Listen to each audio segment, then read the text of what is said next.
India TV YouTube channel को subscribe करें और बेल आइकन दबाएं।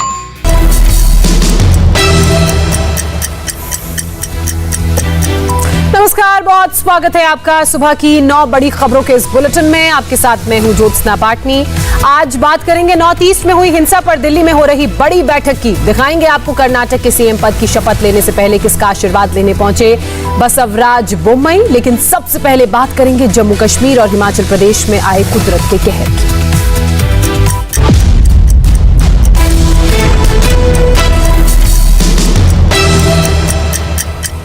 बड़ी खबर जम्मू कश्मीर के किश्तवाड़ से है, जहां बादल फटने से बड़ा हादसा हुआ है। अब तक की खबर के मुताबिक 4 लोगों की मौत हो चुकी है, जबकि 36 लोग लापता हैं। बादल फटने की घटना होंजार दच्चान में हुई है, जिसकी चपेट में 6 घर और राशन की एक दुकान भी आ गई। खबर मिलते ही पुलिस, सेना, एनडीआरएफ और स्थानीय प्रशासन की टीम मौके पर पहुंची। रेस्क्यू ऑपरेशन यहां पर जारी है। तो बादल फटा है जम्मू कश्मीर के किश्तवाड़ में और मेरे सहयोगी मंजूर मीर इस वक्त हमारे साथ जुड़ चुके हैं। मंजूर, ये किस वक्त की घटना है और फिलहाल क्या अपडेट? देखिए ज्योत्सना, एक बहुत बड़ी दुखद खबर जो है वो जम्मू के किश्तवाड़ इलाके से आज सुबह आई है, जहां पर बादल फटने से करीबन 6 से 8 मकान जो है पूरी तरह से जो है तबाह हो चुके हैं। और करीबन ये माना जा रहा है कि 40 से 45 जो फैमिली मेंबर्स इस घरों में जो लोग थे वो पूरी तरह से मिसिंग है। हालांकि 4 लोगों के शव जो है अब तक बरामद कर लिए गए हैं। जम्मू कश्मीर पुलिस, एसडीआरएफ की टीमें, आर्मी की टीम जो है वो स्पॉट पर पहुंच चुकी है।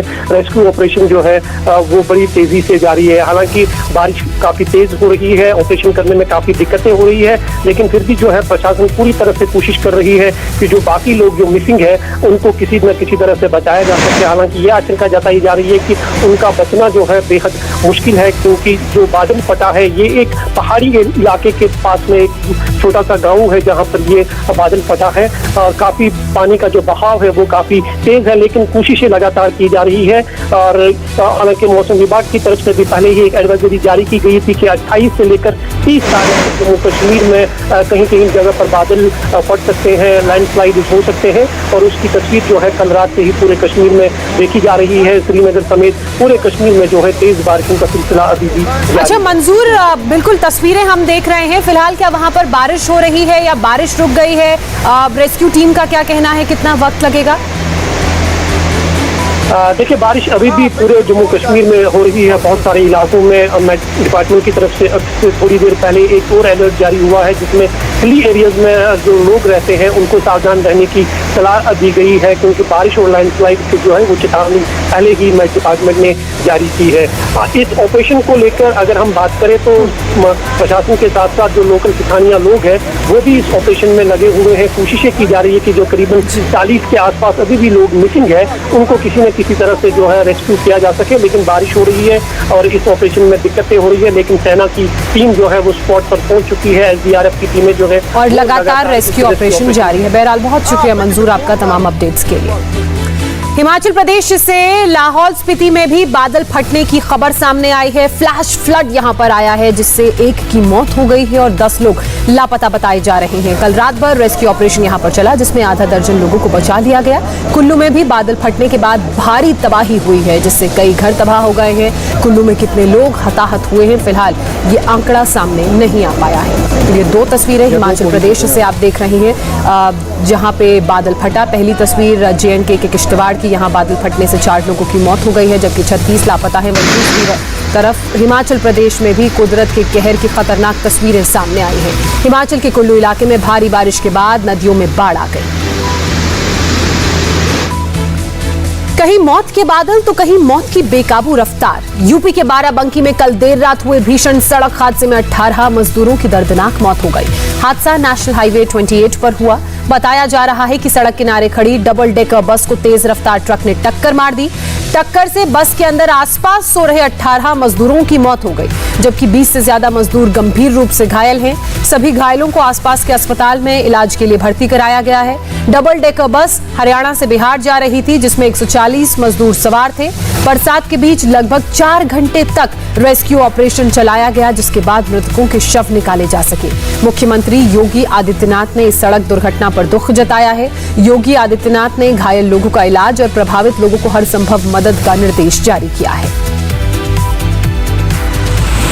यूपी के बाराबंकी में ये हादसा हुआ जब एक बेकाबू ट्रक ने जो रफ्तार से आ रहा था वहां साइड में खड़ी बस को टक्कर मार दी, जिसमें मजदूर सो रहे थे। आपको बता दें ये बस खराब हो गई थी, इसलिए इसे साइड में पार्क किया गया था। असम और मिजोरम की बात करते हैं। असम और मिजोरम बॉर्डर गोलीकांड मामले पर अब मोदी सरकार पूरे एक्शन में है। बॉर्डर पर हिंसा के बाद अब असम और मिजोरम के बीच समझौता कराने की कोशिशें तेज हो गई हैं और ये कोशिशें केंद्र सरकार की अगुवाई में हो रही हैं। इसी क्रम में आज दोनों राज्यों के डीजीपी और चीफ सेक्रेटरी की दिल्ली में पेशी है। केंद्रीय गृह सचिव अजय भल्ला आज असम और मिजोरम के इन अधिकारियों से बॉर्डर पर हुई हिंसा की पॉइंट टू पॉइंट डिटेल लेंगे। दोनों राज्यों के मुख्य सचिवों और डीजीपी से पूछा जाएगा कि आखिर यहां पर ये हालात कैसे और क्यों पैदा हुए, जिस कारण गोलियां तक चल गईं और 7 लोगों ने अपनी जान गंवाई। असम के 6 पुलिसकर्मियों समेत 1 नागरिक की इस हिंसा में मौत हुई है। 164 किलोमीटर लंबी असम मिजोरम की सीमा अचानक सुर्खियों में आ गई। असम और मिजोरम दोनों राज्यों के चीफ मिनिस्टर्स मिल बैठकर विवाद को सुलझाने की बात कह रहे हैं। गृह मंत्री अमित शाह ने दोनों राज्यों के मुख्यमंत्रियों से बात की है, जिसके बाद इलाके में शांति है। सीआरपीएफ की एडिशनल कंपनियों की तैनाती मौके पर हो चुकी है। अब आज सबकी नजरें दिल्ली में होने वाली बैठक पर टिकी हुई हैं। अब आपको बताते हैं असम मिजोरम सीमा विवाद को लेकर आज दिल्ली में जो बैठक होने वाली है उसमें क्या क्या बात होगी। सबसे पहले इस विवाद के समाधान को लेकर चर्चा की जाएगी कि समाधान क्या है। हिंसा की खबर के बाद से ही केंद्र सरकार एक्शन में है। गृह मंत्री अमित शाह असम के सीएम हिमंता बिस्वा शर्मा और मिजोरम के सीएम जोरमथांगा दोनों से बात करेंगे। आज केंद्रीय गृह सचिव अजय भल्ला ने दोनों राज्यों के चीफ सेक्रेटरी और डीजीपी को दिल्ली तलब किया है। दोनों राज्यों के अफसरों से पूछा जाएगा कि गोलीबारी के हालात वहां पर पैदा आखिर कैसे हुए। इससे पहले हिंसा वाली जगह पर सीआरपीएफ की एडिशनल फोर्स की तैनाती कर दी गई है। अब आज भविष्य में किसी भी तरह की ऐसी घटना ना हो, किसी की जान ना जाए, ऐसी हिंसा ना हो, इसके लिए एक फॉर्मूला तैयार करने पर भी बात होगी। दोनों राज्यों के बीच विवादित जमीन को लेकर समझौता करवाया जाएगा। और इसी पर मेरे सहयोगी पवन नारा इस वक्त हमारे साथ जुड़ चुके हैं। पवन, आप तो उसी जगह पर मौजूद हैं जहां पर ये पूरी हिंसा हुई थी। आज दिल्ली में बड़ी बैठक होने वाली है जिसमें उस फॉर्मूले को लेकर बात की जाएगी जिससे इस तरह की घटना दोबारा ना हो, ये सुनिश्चित किया जा सके। ज्योत्सना, आपको बता दें जमीनी हकीकत यह है कि यहाँ लोगों में गुस्सा बहुत ज्यादा है। आज स्थानीय पार्टियों की तरफ से कछार डिस्ट्रिक्ट में बंद का ऐलान किया गया है और ये 12 घंटे का बंद है। तस्वीरें सबसे पहले दिखा दें कि सारे बाजार बंद हैं और आपको कोई चहल पहल नजर नहीं आएगी। जहां डीजीपी और चीफ सेक्रेटरी केंद्रीय गृह सचिव से मुलाकात कर रहे हैं, वहीं सबकी निगाहें इस बात पर हैं कि आखिर उस बैठक से निकल कर क्या आता है। आपको बता दें समझौते से ज्यादा गृह सचिव के यहाँ पेशी का मतलब ये है कि ये पूछा जाए कि ऐसे हालात कैसे बने कि गोली चली और कैसे एक स्टेट पुलिस ने दूसरी स्टेट पुलिस पर फायरिंग कर दी। आप देखिएगा आगे आने वाले 1-2 दिन में अधिकारियों की जिम्मेदारी तय होकर एक्शन भी आपको दिखाई देगा, क्योंकि अगर एक्शन नहीं लिया जाता है तो लार्जर पर्सपेक्टिव में एक बहुत गलत संदेश जाएगा कि एक स्टेट की पुलिस दूसरे स्टेट की पुलिस पर फायरिंग कर देती है और स्थानीय स्तर पर गुस्सा बहुत ज्यादा है और जब तक वो एक्शन नहीं होता तब तक शायद ये गुस्सा शांत नहीं होगा। हाँ बिल्कुल, और ये देखना होगा कि एक्शन कब तक होता है। बहरहाल बहुत शुक्रिया पवन आपका तमाम अपडेट्स के लिए। एक छोटे से ब्रेक के लिए रुक रहे हैं। ब्रेक के बाद यूपी के बाराबंकी से दर्दनाक खबर।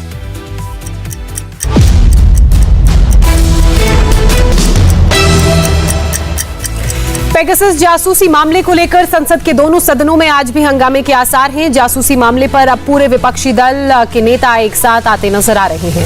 विपक्ष के नेता अब से थोड़ी ही देर बाद यानी कि सुबह 10 बजे सरकार को घेरने की रणनीति बनाने के लिए एक मीटिंग करने वाले हैं। इस मीटिंग में कांग्रेस के पूर्व अध्यक्ष राहुल गांधी भी शामिल होंगे। आज विपक्षी पार्टियां पेगासस जासूसी के मुद्दे पर स्थगन प्रस्ताव के लिए नोटिस दे रही हैं। राहुल गांधी के साथ साथ दूसरे विपक्षी नेता आज कार्य स्थगन प्रस्ताव का नोटिस देंगे। मंगलवार को विपक्षी दलों की बैठक में यह फैसला लिया गया कि अब इस लड़ाई को सदन के अंदर मिलकर लड़ा जाएगा। आज संसद की कार्यवाही शुरू होने से पहले ही संसद के दोनों सदनों के कांग्रेस के नेता और उनके सहयोगी दलों की भी बैठक होगी। इस बैठक में सरकार को घेरने की रणनीति पर बातचीत की जाएगी। राहुल गांधी भी इस बैठक में मौजूद रहेंगे। आनंद प्रकाश पांडे मेरे सहयोगी इस वक्त हमारे साथ जुड़ चुके हैं। आनंद, विपक्षी नेताओं ने अपनी रणनीति तैयार कर ली है, उसी के मद्देनजर अहम बैठक 10 बजे। बिल्कुल, ये मैसेज जा रहा था कि विपक्ष में एकता नहीं है, विपक्ष में फूट है, जिसके चलते वो केंद्र सरकार को घेर नहीं पा रहे और दोनों सदनों में उनकी जो रणनीति है वो फेल हो जा रही है। और यही वजह है कि कल जो बैठक बुलाई गई जिसमें राहुल गांधी ने भी शिरकत की थी, उसमें कई सांसदों ने, कई पार्टियों ने कहा था कि ऐसा मैसेज जा रहा है कि विपक्ष में एकजुटता नहीं है और सरकार जो है अपना बिजनेस कर ले रही है या फिर अपना काम निकाल ले रही है। जिसके बाद ये तय किया गया कि आज फिर से, यानी कि आज सुबह कुछ देर बाद 10 बजे बैठक होगी जिसमें राहुल गांधी भी शामिल होंगे, दोनों सदनों के नेताओं की बैठक होगी, जो लाइक माइंडेड अपोजिशन पार्टीज है उनकी बैठक होगी। मल्लिकार्जुन खड़गे इसको चेयर करेंगे और साथ ही साथ इसमें एक कॉमन रणनीति बनेगी विपक्ष की, कैसे दोनों सदनों में सरकार को घेरा जाए। खास तौर से पेगासस जासूसी मामले में रोज विपक्ष की तरफ से सरकार को नोटिस दिया जा रहा है कि इस मसले में चर्चा कराई जाए, लेकिन सरकार उसको मान नहीं रही है। अब एकजुट होकर अब नई रणनीति के तहत विपक्ष की तैयारी देखने को मिलेगी। बहरहाल बहुत शुक्रिया आनंद आपका तमाम जानकारी।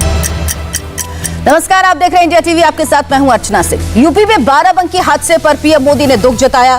पीएम मोदी ने सीएम योगी से पूरे मामले पर बात की। मृतकों के परिजनों को 2 लाख और घायलों को 50,000 की सहायता दी जाएगी। यूपी के बाराबंकी में कल देर रात हुए भीषण सड़क हादसे में 18 मजदूरों की दर्दनाक मौत हुई। हादसा NH-28 पर हुआ। बताया जा रहा है कि सड़क किनारे खड़ी डबल डेकर बस को तेज रफ्तार ट्रक ने टक्कर मार दी। टक्कर से बस के अंदर आसपास सो रहे 18 मजदूरों की मौत हो गई, जबकि 20 से ज्यादा मजदूर गंभीर रूप से घायल हैं। सभी घायलों को आसपास के अस्पताल में भर्ती कराया गया। डबल डेकर बस हरियाणा से बिहार जा रही थी, जिसमें 140 मजदूर सवार थे। बरसात के बीच लगभग 4 घंटे तक चले रेस्क्यू ऑपरेशन के बाद मृतकों के शव निकाले जा सके। मुख्यमंत्री योगी आदित्यनाथ ने सड़क दुर्घटना पर दुख जताया। योगी आदित्यनाथ ने घायल लोगों का इलाज और प्रभावित लोगों को हर संभव मदद का निर्देश दिया है। इंडिया टीवी संवाददाता रुचि कुमार की ग्राउंड जीरो से ये रिपोर्ट देखिए। लखनऊ अयोध्या हाईवे पे ये वो जगह है जहां पर हादसा हुआ। बस यहां पे खड़ी थी और सामने से लखनऊ की तरफ से ट्रक आ रही थी, टक्कर मारी तो बस खिसकते हुए यहां चली गई और यहां आकर बस टकराई इस जगह पर। यहां टक्कर हुई बस की आगे से, और क्योंकि बस खराब थी और जो बस के अंदर लोग थे, जो मजदूर थे, वो बस के बाहर लेटे हुए थे, कुछ बस के नीचे थे, कुछ अगल बगल सड़क पर थे और सारी निशानियां यहाँ पर अभी आपको यहाँ पड़ी दिखेंगी। ये मजदूर बेचारे बिहार से पंजाब हरियाणा गए थे धान रोपने के लिए कि कुछ पैसा कमा के घर पे लाएंगे, लेकिन लौटते वक्त ये हादसा हो गया। पैसा भी कुछ कमाया था लेकिन घर तक नहीं पहुंचा पाए।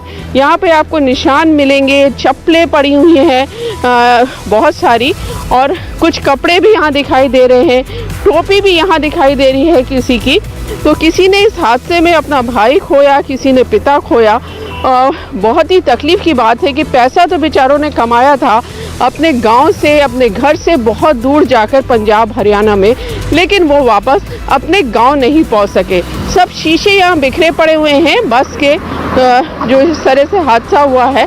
काफ़ी चलता हुआ ये हाईवे है, लखनऊ अयोध्या हाईवे दिन रात 24 घंटे चलता है। बहुत भीड़ होती है और क्योंकि पुलिस का कहना है कि बस खराब हो गई थी, एक्सल उसका टूट गया था, ड्राइवर उसको बनाने के लिए मैकेनिक ढूंढने गया था और जो मजदूर थे वो इसी सड़क पर लेटे हुए थे।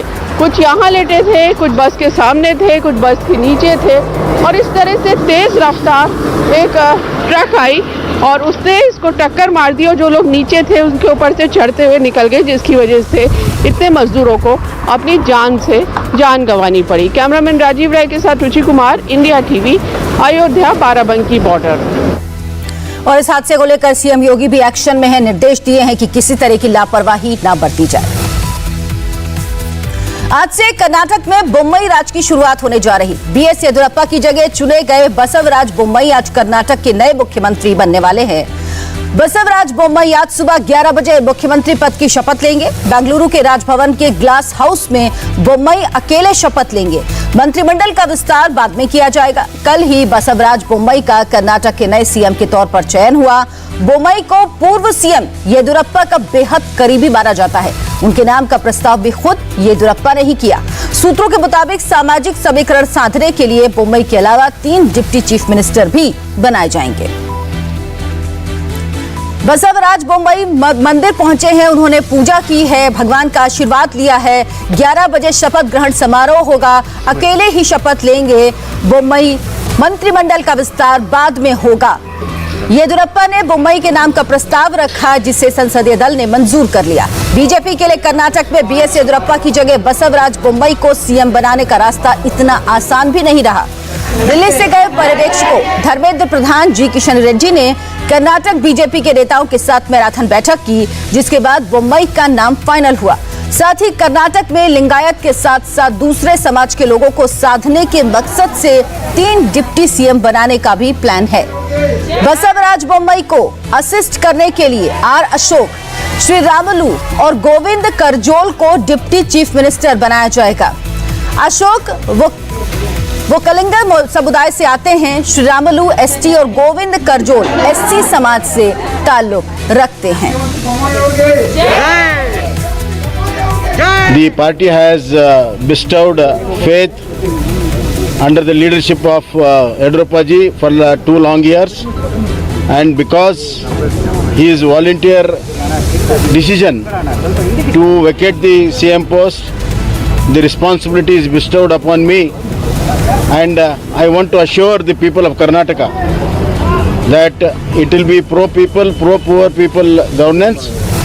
It will be justice for all sections of the society. India TV संवाददाता टी राघवन इस वक्त हमारे साथ सीधे जुड़ गए हैं। राघवन, लिंगायत समाज नाराज ना हो, इसका पूरा ध्यान रखा गया बोम्मई को चुनने में। 11 बजे शपथ ग्रहण समारोह होगा, लेकिन वो अकेले शपथ लेंगे, मंत्री कोई भी शामिल नहीं होगा। इसके पीछे क्या वजह बताइए? देखिए अर्चना, आपने बिल्कुल ठीक कहा। 11 बजे सिर्फ बसवराज बोम्मई मुख्यमंत्री पद की शपथ लेंगे। इसी राजभवन के ग्लास हाउस में एक साधारण समारोह रखा गया है, जिसमें गवर्नर थावरचंद गहलोत उन्हें पद और गोपनीयता की शपथ दिलाएंगे।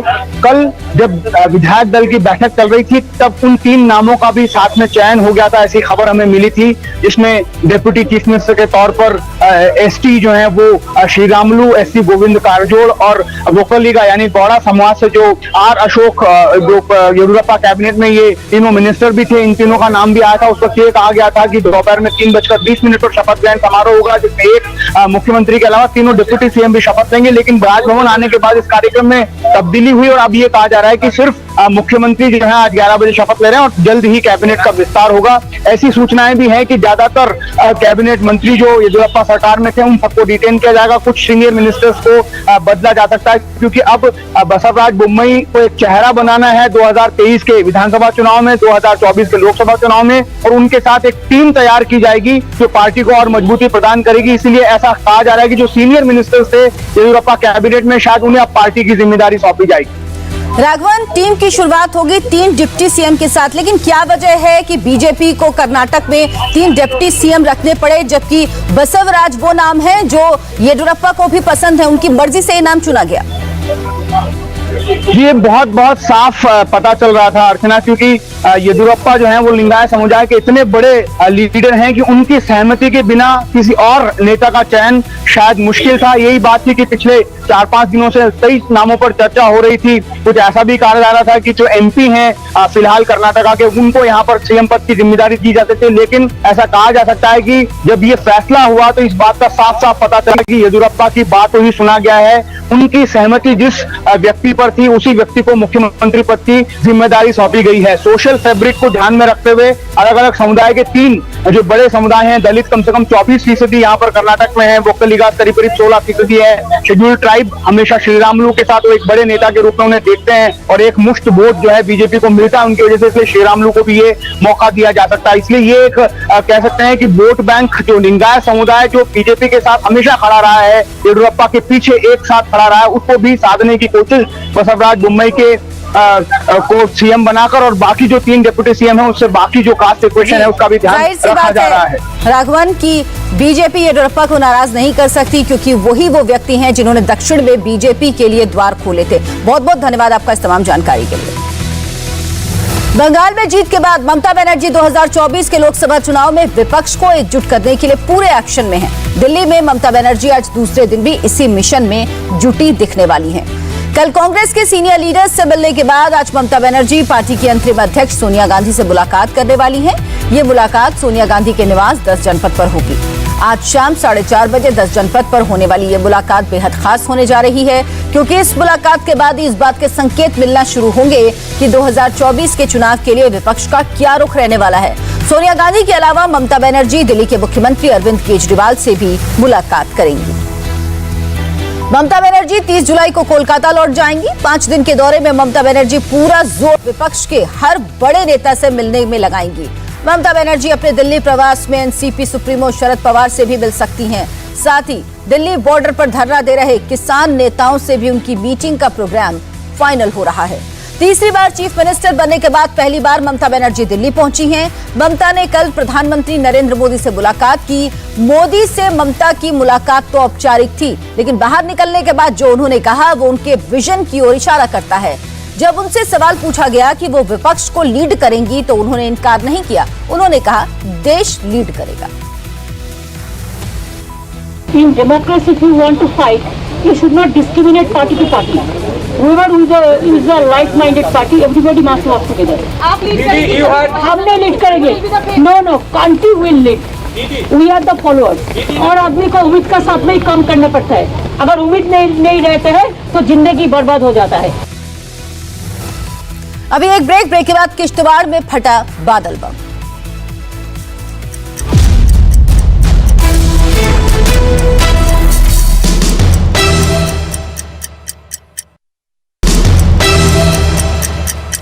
बड़ी खबर जम्मू कश्मीर के किश्तवाड़ से, जहां बादल फटने से बड़ा हादसा हुआ। अब तक की खबर के मुताबिक 4 लोगों की मौत हो चुकी, जबकि 36 लोग लापता हैं। बादल फटने की घटना 2000 दच्चान में हुई है, जिसकी चपेट में 6 घर और राशन की एक दुकान आ गई। खबर मिलते ही पुलिस, सेना, एनडीआरएफ और स्थानीय प्रशासन की टीम मौके पर पहुंच गई।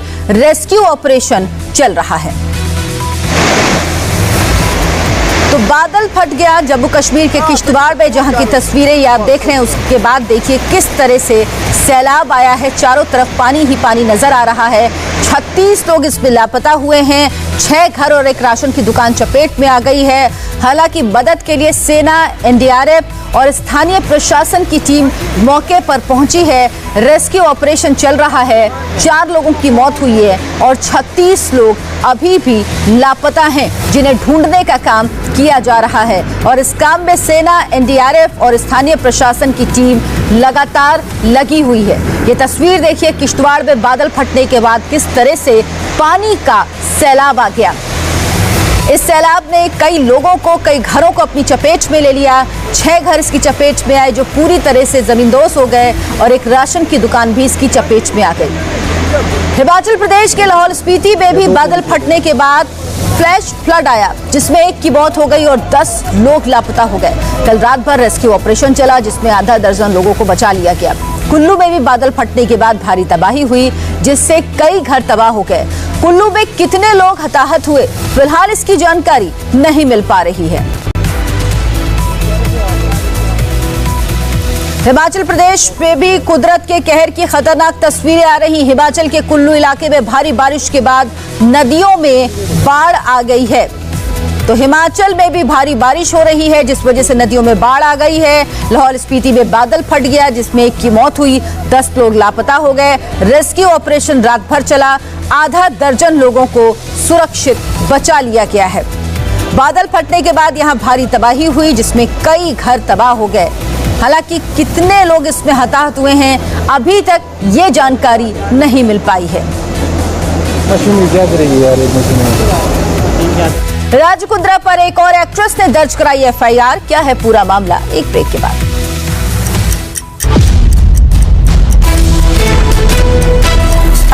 वहीं बॉम्बे हाईकोर्ट से भी राजकुंद्रा को कोई राहत मिलती नहीं दिख रही। हाईकोर्ट ने राजकुंद्रा को 14 दिन की न्यायिक हिरासत में भेज दिया। आज बॉम्बे हाईकोर्ट में इस मामले को लेकर फिर सुनवाई होनी है।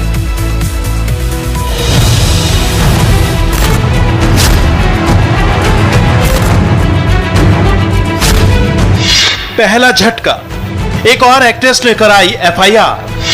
दूसरा झटका, हाईकोर्ट से राहत नहीं मिली। तीसरा झटका, शिल्पा को क्लीन चिट नहीं। पॉर्न केस में गिरफ्तारी के बाद राज कुंद्रा को लगे ये लेटेस्ट झटके हैं और ये ऐसे झटके हैं जो उनकी मुश्किलें बढ़ाने वाले हैं। अदालत राज कुंद्रा को 14 दिनों के लिए जुडिशियल कस्टडी में भेज चुकी है और बाहर उनकी मुश्किलें बढ़ाने के लिए एक और एक्ट्रेस सामने आ गई है। इस एक्ट्रेस ने मंगलवार को राज कुंद्रा के खिलाफ FIR दर्ज कराई है। एक्ट्रेस ने मुंबई के मालाड के मालवनी पुलिस थाने में केस दर्ज कराया। एक्ट्रेस ने FIR में राज कुंद्रा समेत कंपनी के 3-4 प्रोड्यूसर्स को आरोपी बनाया है। आरोपियों में राज कुंद्रा की करीबी टीवी एक्ट्रेस गहना वशिष्ठ का नाम भी शामिल है। कुंद्रा के खिलाफ इस एक्ट्रेस का केस ज्यादा परेशान करने वाला है क्योंकि इस बार कई गंभीर धाराओं में केस दर्ज किया गया है। पुलिस ने कुंद्रा के खिलाफ IPC की धारा 392, 393, 420 और 34 के तहत केस दर्ज किया है। इसके अलावा IT एक्ट 66 और 67 के तहत भी केस दर्ज किया गया है। आरोपियों पर indecent exhibition of women's act 3, 4, 6, 7 भी लगाया गया है। मतलब कि इस केस के दर्ज होने के बाद कुंद्रा की मुश्किलें काफी बढ़ने वाली हैं। वैसे ही शिल्पा के पति के खिलाफ देश के अलग अलग इलाकों से कई मॉडल्स और एक्ट्रेस अश्लील फिल्मों में काम करने के लिए मजबूर करने जैसे संगीन आरोप लगा चुके हैं, जिनकी जांच अभी चल रही है। हाल ही में सागरिका सुमन नाम की एक्ट्रेस ने राज कुंद्रा पर न्यूड ऑडिशन की डिमांड का आरोप लगाया था। उसने बताया था कि उसे वेब सीरीज में काम देने के लिए न्यूड ऑडिशन देने के लिए कहा गया और शिकायत करने पर जान से मारने और रेप करने की धमकी दी गई। इससे पहले पूनम पांडे ने भी राज कुंद्रा पर उनकी तस्वीरों और वीडियो के गलत इस्तेमाल का आरोप लगाया था। वहीं एक्ट्रेस शर्लिन चोपड़ा ने भी राज कुंद्रा को उन्हें पोर्न इंडस्ट्री में धकेलने का जिम्मेदार बताया था। ऐसे तमाम आरोपों में घिरे राज कुंद्रा को अब कोर्ट से कोई राहत मिलती नहीं दिख रही। बॉम्बे हाई कोर्ट ने राज कुंद्रा को 14 दिन की न्यायिक हिरासत में भेज दिया है। मंगलवार को राज कुंद्रा को हाई कोर्ट में पेश किया गया था, जहां कुंद्रा के वकील ने उनकी गिरफ्तारी को गलत ठहराया। लेकिन क्राइम ब्रांच ने कोर्ट में दावा किया कि कुंद्रा के घर से उसे कई अहम सबूत मिले हैं। कई इलेक्ट्रॉनिक सबूत जब्त किए गए हैं, जिनकी जांच चल रही है। इसलिए कुंद्रा को अभी हिरासत में रखना होगा। 9 दिन की पुलिस कस्टडी के बाद आज राज कुंद्रा को 14 दिन की न्यायिक हिरासत में भेज दिया गया है। आज कोर्ट में जब क्राइम ब्रांच के आईओ ने दलील दी कि राज कुंद्रा कोऑपरेट नहीं कर रहे हैं, उनके जो सिटी बैंक, उनके 2 बैंक, सिटी बैंक और कोटक महिंद्रा बैंक के डेबिट अकाउंट्स को फ्रीज कर दिया गया है। कोटक महिंद्रा बैंक में करीब 1 करोड़ 13 लाख रुपए जमा थे। क्राइम ब्रांच ने इस केस से जुड़े तमाम उन विक्टिम से अपील की है कि वो सामने आए और अपना जो वक्तव्य है वो सामने रखें। ये भी बता दें कि राज कुंद्रा को एप्पल कंपनी से 1,64 करोड़ रुपए मिले हैं। गूगल से अभी उनकी पेमेंट की जानकारी आनी बाकी है। 24 जुलाई को जो रेड राज कुंद्रा के ऑफिस में की गई थी, उसमें फॉरेंसिक ट्रांजिशन के भी ट्रेसेस मिले हैं। क्राइम ब्रांच के ऑफिसर ने यह भी बोला कि वो उनके लिए एक फॉरेंसिक ऑडिट भी अपॉइंट किया गया है, जो अभी जांच जो है वो आगे बढ़ाएगी। आज बॉम्बे हाई कोर्ट में इस मामले पर फिर सुनवाई होगी और मुंबई पुलिस कोर्ट के सामने अपना जवाब दाखिल करेगी। लेकिन राज कुंद्रा की मुसीबतें सिर्फ इतने नहीं हैं। उनके कारनामों ने पत्नी शिल्पा शेट्टी को भी लपेटे में ले लिया है। शिल्पा शेट्टी की फाइनेंशियल डीलिंग को लेकर जांच हो रही है। अब तक शिल्पा शेट्टी से 2 बार उनके घर पर ही पूछताछ हो चुकी है, लेकिन मुंबई पुलिस की क्राइम ब्रांच ने अब तक शिल्पा शेट्टी को क्लीन चिट नहीं दी है। राज कुंद्रा की गिरफ्तारी के बाद अब शिल्पा शेट्टी की भी मुश्किल बढ़ सकती है।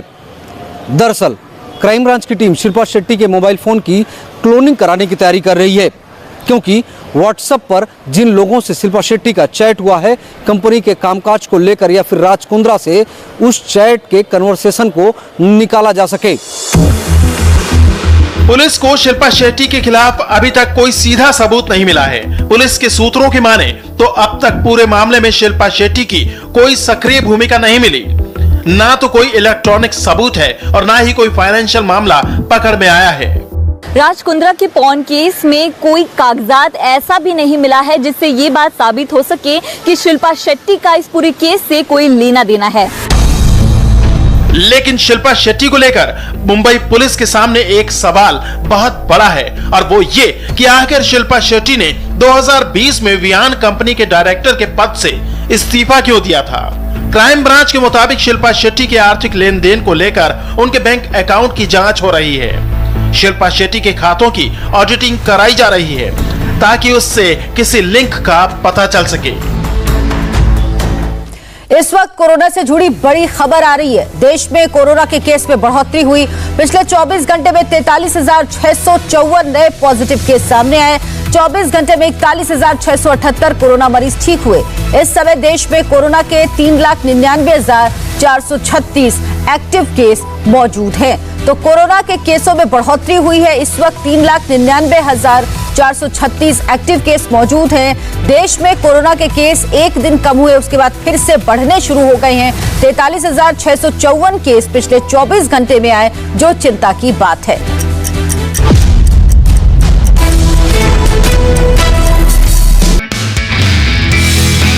नमस्ते, मैं हूं मीनाक्षी जोशी। वीडियो और खबरों से अपडेट रहने के लिए India TV YouTube channel subscribe करें, बेल आइकन दबाना ना भूलें। जुड़े रहें इंडिया टीवी के साथ।